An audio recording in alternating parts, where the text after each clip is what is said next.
ఇక్కడ కోరాహు 250 మందిని తన వైపు తిప్పుకొని మోషే అహరోనుల మీద తిరగబడి, నీతో మాకిక పని లేదు, మేమును పరిశుద్ధులమే అని విరోధముగా మాట్లాడారు. మోషే ఎంత బతిమాలినను మేము రాము, మీరు మా మీద ప్రభుత్వం చేయుటకు మీకు అధికారం లేదు, మా ఇష్టం మాది అంటూ తిరుగుబాటు మార్గాన్ని కోరుకున్నది. ఇతరుల ఆధిక్యతలను, ఇతరుల పనిని, ఇతరుల అధికారాలను కోరుకునే మార్గం భయంకరమైన కోరాహు మార్గం.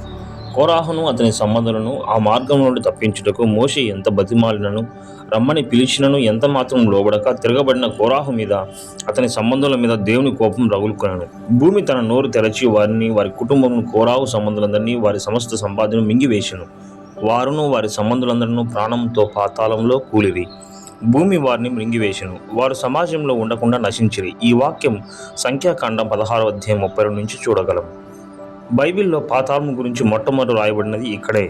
దేవుని వైపు తిరగబడి ఆయనతో సమానంగా ఉండాలనుకున్న సాతానుకు, దాని అనుచరులకు స్థిరపరచబడినది ఈ పాతాళము. మత్తయి 25 అధ్యాయం 41 వచనంలో చూడగలము. ఇదే నరకము. తమ సొంత మార్గంలో పోవువారు, దేవునిపై తిరుగుబడి పాపంలో బ్రతుకువారందరూ ఇందులో పడవేయబడదురు. అందుచేతనే పాతాళం గొప్ప ఆశ పెట్టుకొని అపరిమితముగా తన నోరు తెరచుచున్నది అని యెషయా 5:14లో వ్రాయబడి ఉన్నది. తిరుగుబాటు మార్గము పాతాళమునకు పోవు మార్గము.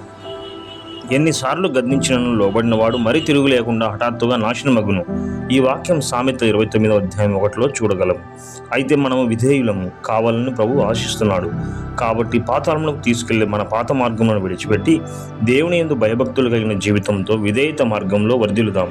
దేవునికి భయపడి ఆయనకు లోబడి ఆయన వెంబడించే మార్గం నోవాహు నడిచిన నీతి మార్గము, అబ్రహాము నడిచిన విశ్వాస మార్గము, హనోకు నడిచిన పరలోక మార్గం. గనుక మనమును మన తప్పుడు మార్గములను విడిచి దేవునికి విధేయులమై విశ్వాస మార్గంలో ముందుకు కొనసాగాలని దేవుడి వాక్యం ద్వారా తెలియజేస్తున్నాడు. Praise the Lord. ఆమేన్.